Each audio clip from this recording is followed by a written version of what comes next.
Hi everyone, and thanks Mel for giving me the opportunity to share my insights with you on how to build a high-performing team.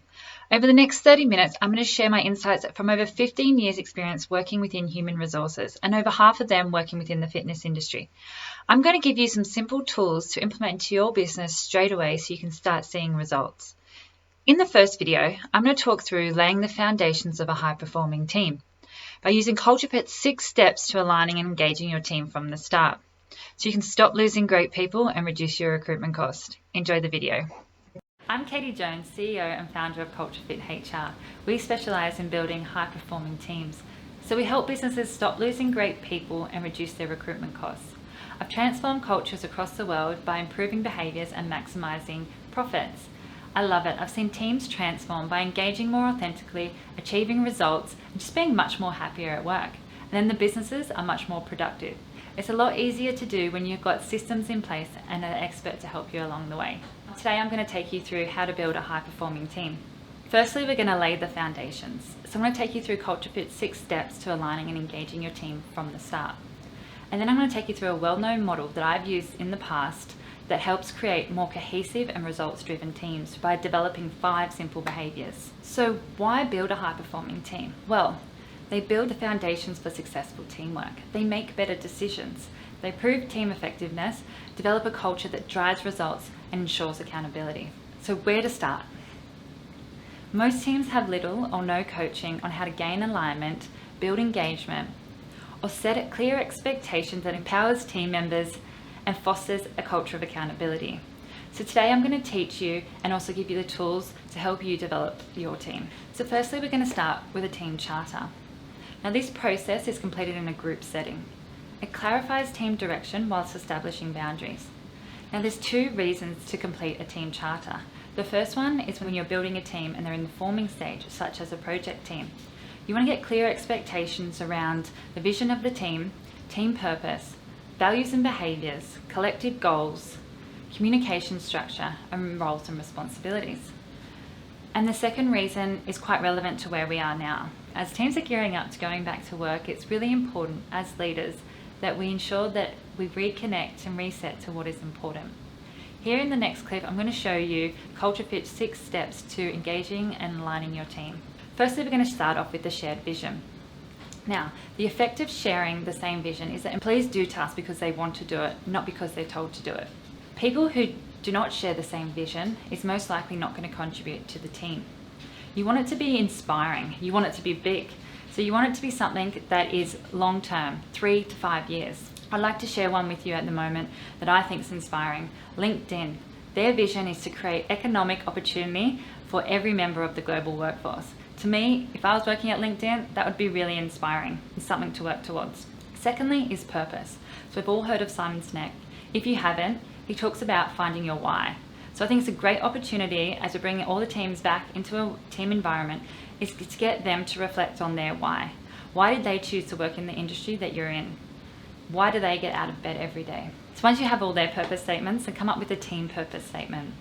You want it to be something that everyone contributes to so it's an emotional connection. I'll share with you now my purpose. I'm passionate about creating cultures where employees are happy and engaged. So what gets me out of bed is to create cultures where employees feel happy, engaged, and motivated to achieve success. Next is team values. And if your company has values, great. Make sure you get the team to reflect on what they mean to them. And then if the company doesn't have any values, it's a good opportunity to create some team values. You want to establish a core set of values that are important to the team that will help or motivate attitudes or actions. Secondly is behaviours. So you want to establish an agreed set of behaviours that will determine how the team will treat each other. When I work with teams, I like to work around the above and below the line behaviours. So when we're operating from the above, we are the victor, we are in control. So behaviours will be around ownership, accountability and responsibility. When we are below the line, we're operating as a victim. So our responses are going to be coming from a place of fear. And you'll see responses around blame, excuses and denial. So make sure you come up with some agreed below the line behaviours and above the line behaviours so employees know how to call each other out when they're acting below the line. Next is collective goals. So determining collective goals is really critical for team success. On a high-performing team, everyone is working together to achieve superior results. Not one person's goals or objectives are more important than another. Throughout this time, businesses may have pivoted or goals might have shifted. So it's really important once you get the team together to talk about what the next 6 months and 12 months will look like and reset those goals and make sure everyone is clear on their contribution to the overall team goals. Next is communication. It is really important to define the team's communication rhythm, and consistency is key. You want to ensure that you have the right meetings and discussing the right topics. You want to define what the purpose of the meetings are, who should be there, and how do we get clarity and hold each other accountable in them. I like to work with a simple model when I'm working with teams. There's 4 main meetings to effective communication. The first one is a daily check-in, which is your team huddle. So it's generally only 5 minutes. You can do it standing up. Everyone around the team can go around and talk about what their priority is for the day. Secondly is the weekly team meeting. This goes for 45 to 90 minutes. The purpose of this meeting is to review weekly activities, metrics, and resolve any obstacles the team are facing. Make sure any big topics you keep for your next meeting, which is a monthly strategic meeting. So this is a 2 to 4 hour meeting. The purpose of this meeting is to discuss, analyze, brainstorm, and decide on any critical issues that are affecting the team's long-term success. You want to limit it to 2 topics only and make sure the team is prepared. You want them prepared enough that they can come in and really unpack those 2 topics and get to a really good decision. The last meeting is a quarterly offsite. Now this 1 to 2 day event will focus on the review of the strategy, industry trends, competitive landscape, key people within the organisation, and most importantly, team development. It's critical that this meeting is done off-site so the team don't have any distractions. It's really easy to be pulled out of the meeting or on the break, run back to the team if there's something important going on. Also, this is a great time for the team to get to know each other on a social level. So make sure that you build in some team building activities throughout the 2 days. And lastly, roles and responsibilities. Throughout this time, unfortunately, we might have lost some team members, so it's really important that once everyone is together, you talk about who does what and their expectations. It's really important that everyone is on the same page. So that's the Culture Fit 6 steps to aligning and engaging your team. Throughout this process, I like to use a facilitation tool as like a wall art. It's really great when the team come up and agree on team purpose, visions, or statements around their team that you put pen to paper. You can use this tool to display throughout the office on a digital platform or just on the wall. It is really great because it's a constant reminder for the team for where the team is heading and how they're going to get there. It's also good to hold the team accountable, and it's great for onboarding new employees or sharing your team's vision with the rest of the company. So just to recap on Culture Fit's 6 steps to aligning and engaging your team from the start. You want to get a shared vision for the team. Make sure it's long term, 3 to 5 years, so it can be inspiring and something the team can work towards. Secondly, you want to find out the team's purpose. Why do they get out of bed every day, and what is the team's why? Thirdly, you want to come up with a set of values and behaviours that are going to help guide the team, actions and attitudes, and also determine how they interact. Then you want to come up with some collective goals. Now remember, the goals may have shifted over the past couple of months, so you want to get clear on what the next 6 to 12 months looks like and how does everyone contribute to that overall goal. Then you want to come up with a new communication structure for the team. Remember the 4 types of meetings that we talked about: the daily check-in, the weekly tactical, the monthly strategic, and the quarterly offsite. And then lastly is roles and responsibilities. Ensure your team are clear on what they need to do and what is expected of them. Back, and I hope you enjoyed the video. As I mentioned in the video, it is a great time now as businesses are gearing up to going back to work that you reconnect and reset with your team on what you want to achieve and then gain clarity on how to get there. And the Culture Fit 6-step engagement process is a simple and easy way to do so. But if you don't know where to start by defining your team's roles and responsibilities. The first thing that employees need to be completely clear on is what it is they do and what is expected of them. This minimises any confusion and will set them up for success. It also helps leaders down the track plan and set goals around those expectations, track performance, and set individual development plans for succession. Another tip that I'd like to share with you is around embedding the team values and behaviours once set. A great way to embed the values and behaviours is recognising those who do a great job at it. At your next team meeting, start off by kicking the team meeting up with a shout out. Get your team to shout out to anyone in the team that has been living and breathing the team values and behaviours. This will reinforce the behaviour, also build engagement, and also share great examples with new team members. So now we've laid the foundations of a high-performing team. The next step is to develop the team. In the next video, I will talk through developing 5 behaviours of building a high-performing team. I will teach you how to develop these behaviours and give you some tools that I've used in the past to build trust, practice healthy conflict, achieve commitment, create peer-to-peer accountability, and focus on results. So get your pen and paper ready. So now we're going to talk about team development and how to build your high-performing team. If teams don't work on team development, you might see behaviours around low trust, poor relationships, ineffective communication, and lack of commitment, which then leads to inattention to results. So I'm going to take you through a really simple model called 5 Behaviours of a Cohesive Team by Patrick Lencioni. And if you don't know who he is, look him up. He's got some great work around leadership and team development. I'm going to talk through the 5 behaviours of a cohesive team. The first behaviour is trust. And this is our foundation of the behaviours. When team members are generally transparent and honest with each other, we are able to build vulnerability-based trust. The second behaviour is conflict. When the team has built trust, they're more likely to engage in unfiltered, constructive debates around ideas. The third behaviour is commitment. When team members are able to offer their opinions and debate ideas, they will be more likely to commit to decisions. Fourth behaviour is accountability.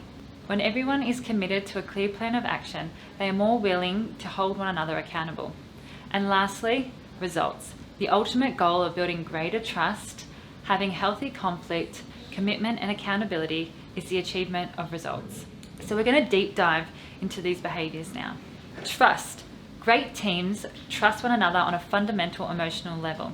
They're vulnerable about their weaknesses, mistakes and fears, and they can be completely open with one another without filters. One way I help teams break down the barriers of trust is to get them to do a workshop called the Personal Histories Workshop.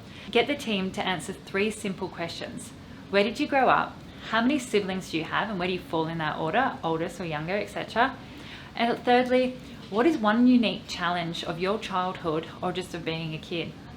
Answering these questions and getting to share them in a team environment, in a team setting, is really great at breaking down the barriers. They get to know each other on a more personal level. It can be emotional because people are going back into their childhood and sharing some really personal stuff, but this helps build trust amongst the team. Another way to build trust and to get to want to know each other is to learn about one another's DISC styles. This style is designed to identify natural styles and tendencies. When team members know each other's DISC styles, they have a common language to talk about their differences. They're also less likely to get surprised about how others react and respond. This insight leads to greater trust and also empathy. So looking at the DISC style, we have 4 different styles here, a D, I, C and an S. The D style is more action-oriented and results-driven. They don't tend to care about the rules. On the other side, the C style is more around the quality and they're more dependability. So when these 2 are going into a meeting, one is going to be really focused around getting the results. The other one wants to consider all the facts before they can make that decision. So understanding where each other are coming from will help that meeting be more successful. Our next behaviour is conflict. Great teams are not afraid to engage in passionate dialogue around issues. They do not hesitate to disagree, challenge one another and question one another to find out the best answer. As we discussed earlier, trust is the foundation which other behaviours are built around. Once team members trust one another, they are able to engage in open discussions about concepts and ideas without fear of being judged. Some teams are wary of this type of discussion because they are uncomfortable with conflict that may arise. However, conflict can be both healthy and productive for teams as long as it remains focused on issues, solutions, and not on people. As you can imagine, teams typically don't exhibit either healthy or unhealthy behaviours. In conflict situations, they usually fall somewhere between this continuum. So here you'll be able to see where 2 teams generally sit. So you have personal attacks or artificial harmony. You want to get into that sweet spot, which is the ideal conflict point. However, when teams haven't worked on issues that have been underlying for a while, you might see unhealthy behaviours when you are going into conflict, and that is the personal attacks. On the other side, if you haven't done the work to engage your team around your vision or your purpose, you might have disengaged employees, and that is artificial harmony. And that might show itself in meetings where you're having a discussion around something important to the business and a lot of people are just nodding their heads. You're not getting any input but just head nods, and that's because they're disengaged, or it's lunchtime and they want to get out the door. So what we encourage teams to do is to go right up to the line and perhaps even step over the line sometimes. This is a moment of truth for your team where they can be vulnerable with each other and recover. And if they recover from that, then they can build stronger relationships and the team becomes much more stronger too. So ask your team where they think they sit on the conflict continuum and practice mining for conflict in your next team meeting. Our next behavior is commitment. Great teams engage in conflict to ensure that nothing has been left unsaid. They achieve buy-in around important decisions. So clarity and buy-in is key to commitment. To achieve buy-in, you need to ensure that everyone's opinions have been heard. It is not important to achieve consensus, but it is important that everyone supports the final decision. Secondly is clarity. Once that decision is made, you want to ensure that everyone is clear on the next steps. Here are 5 simple steps to help you get commitment at your next team meeting. Ensure that the team is clear about its priorities. In the beginning, we talked about team goals and team contributions. Make sure they are clear on their individual contributions to the overall team goal. Second is to make the effort to periodically review and revise team commitments. Make sure that you integrate this into your team meetings. So make sure that you're talking about each individual's contribution to the overall team success in your daily or weekly or monthly meetings. Number 3, end meetings with clear and specific resolutions. You want to make sure that everyone in the room is really clear on what the next steps are. We've all been in a meeting when we all thought we're all on the same page, and we leave that meeting and a week later nothing has been done. You investigate and you realize that everyone has a different interpretation of what those next steps were. So make sure that everyone's on the same page. 4, understand that commitment does not mean consensus. Like I mentioned before, as long as everyone has had their opinion heard, it doesn't matter that everyone's idea was agreed on. It's just important that everyone supports that final decision. And lastly, give everyone the opportunity to be and feel heard. There's a few DISC styles that are quite dominant in conversations. If you're running a meeting, ensure that the people that haven't had a chance to say anything, encourage them to speak up. Our next behavior is accountability. Great teams hold one another accountable for adhering to the team's commitments. Don't rely on their leader for accountability. Here we're talking about peer-to-peer accountability. And even though we understand the values of accountability, it can be hard to act on. It can be challenging for some people because they don't like to point out other people's unproductive behaviors or give direct feedback. And if you haven't had the opportunity to give direct feedback, it can be quite difficult to do so. So ask your team now, what does accountability look like for them in their team meetings or outside of the meetings? One exercise I like to do with teams is to get them to practice giving and receiving feedback. Get them to prepare to give feedback to their team members around one thing that the team member does really well that contributes to the team's success and one thing that derails the team from being successful. And make sure that you give them the time to give each other one-on-one feedback. Make sure that they prepare this feedback before the session. You want it to be constructive. So make sure that it's specific, it's objective, and it's relevant to the employee. I've had some really good feedback around this session, and lots of teams like to incorporate it into their communication rhythm. Some have called it Friday feedbacks and spend half an hour each Friday morning giving each other feedback. Next is results. So great teams set aside their individual needs to focus on what is best for the team. They emphasize collective results for the team's success. So the ultimate goal around building greater trust, healthy conflict and commitment and accountability is the achievement of results. Team members need to make the collective results their top priority. If everyone agrees that focusing on collective results is important, it's helpful to have a specific mechanism monitoring results. A good way to do that is to use a scoreboard. Here I've worked with a team and their collective goal was to survive by re-establishing accountability. And then they had the objectives that feed into that overarching goal. Scoreboards are really good. You can use them at your team meetings to review and rate each objective. Here you can see the team reviews the traffic light system, so it's really easy for the teams to know what is priority and what's tracking well. Focus those meetings based on those ratings. Then post a scoreboard where it can be visible for the team. If you have digital platforms, that's a great opportunity to host your scoreboard. Make sure the ratings are always kept up to date. Here are another 8 steps to help your team focus on results. The first thing is to get to know each other better, and we talked about how to do that using the personal history exercise or understanding each other's DISC styles. The next is define success. You really want to ensure that the team know what success looks like. Ask everyone in the room and make sure you have a discussion around how does that fit into our overall goals and our shared vision. Thirdly is set clearly defined objective goals and targets. Great teams not only know where they're going, but how they can get there. 4, celebrate success. Sometimes big goals and tasks can be very daunting to achieve. So break it down into little milestones and then make sure that you shout out about those team successes. Focus on the effort made. Praise works best when it's specific to the effort being made. It confirms the team member is on track. And 6, remind people of their contributions. To keep people motivated and avoid inattention to results, it's a good idea to remind people regularly of how their work is contributing to the overall team success. 7, encourage people to share their results publicly.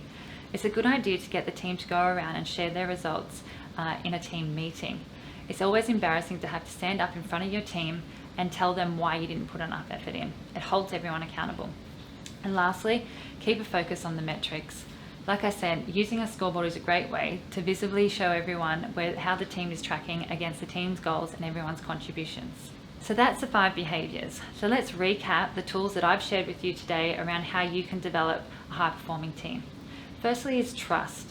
So to build trust, it is the foundation of these behaviours. You need to break down those barriers and create vulnerability-based trust. And to do so, we talked about personal history exercise today and also understanding each other's DISC styles. Secondly, when you have that trust, employees are more willing to be open around sharing their ideas and offer their opinions without the fear of judgment. Once everyone has been heard, then they're more likely going to be committed. You've gained buy-in. The next thing is to get clarity. You need to ensure that everyone in the room is clear on what the next steps are and has a clear plan of action. Which leads to the next behaviour, which is accountability. Once everyone is clear on where they're heading, it's a lot easier to hold each other accountable. Remember, it can be hard for some DISC styles. So get your teams to practice doing so. Use the giving and receiving feedback exercise to help improve your team to feel comfortable at giving feedback. And lastly, to build greater trust, have healthy conflict, gain more commitment, hold each other accountable is the achievement of results. Make sure your team know where you're tracking and what the end goal looks like. Welcome back, and wow, what a great team development model. I just love Patrick Lencioni's work because it's so simple yet so effective. You see immediate behaviour changes within your team. So I want to share with you a great example of how this model can be effective for you too. I've implemented the 5 behaviours model in a previous company I worked in, and we literally transformed our business.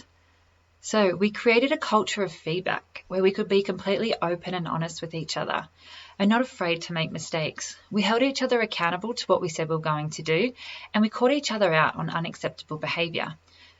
This led us to becoming the top selling market within the global company many years running. It does really work. What else made us so successful is something that I am very passionate about, and that was our commitment to performance management. We measured performance regularly by conducting light performance reviews. We set 2 to 3 objectives each quarter, and then we tracked how we're performing against those objectives. Leaders will have informal, weekly or fortnightly catch-ups with their team and offer any feedback or development support that they needed. Not only did we place an importance on results, we placed an importance on our culture to ensure that we tracked how our team members were displaying our values and behaviours. We also made an effort to recognise our team that were outstanding performers at company events or team meetings. Building our values and behaviours into our performance management process ensured that our business and our people strategies were aligned. Remember, change doesn't happen overnight, and embedding behaviours and changing culture is a journey. So in the next video, I've put together an action plan for you and your team to implement around some of the things you have learnt today around building a high-performing team. Good luck. How can you develop your team? Well, here's a plan of action that I've put together for you. So firstly, make sure that you reconnect and reset with your team by going through Culture Fit's 6-step process to laying the foundations of a high-performing team. Make sure that you understand their purpose and come up with the team's purpose. Then come up with some values and behaviours for the team. Thirdly, come up with some collective goals and make sure everyone's clear on what success looks like for the team and how they contribute to it.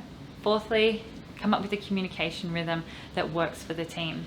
And then lastly, roles and responsibilities. You really want to make sure that the team know what they need to do and what is expected of them. Second action item is to assess where your team is against the 5 behaviours. You can review the list of behaviours.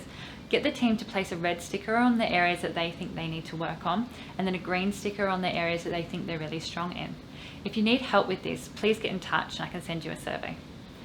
Third thing is practice using the tools that I've talked about today. It'll help you improve communication with your team, build trust, have positive conflict, gain commitment, ensure accountability, and have a focus on results. If you want to learn more about building a high-performing team, please get in touch and I can help you start your journey. Thank you for watching my videos today, and I hope you took something valuable away that you can start to implement over the next coming weeks. Remember, you don't need to be face-to-face with your team to start working on the 6 steps. Organise a team Zoom call, have a discussion around values and behaviours, or get the team to define what success looks like. You could even start by asking them if they're clear on what it is they do and what is expected of them, and start booking some one-to-ones. Look, if you've enjoyed today's videos and you'd like help implementing anything you've heard, please download the Culture Fitness Test to find out how fit your culture is, and I'll offer you a 30-minute free strategy session to help you build your high-performing team. Thank you.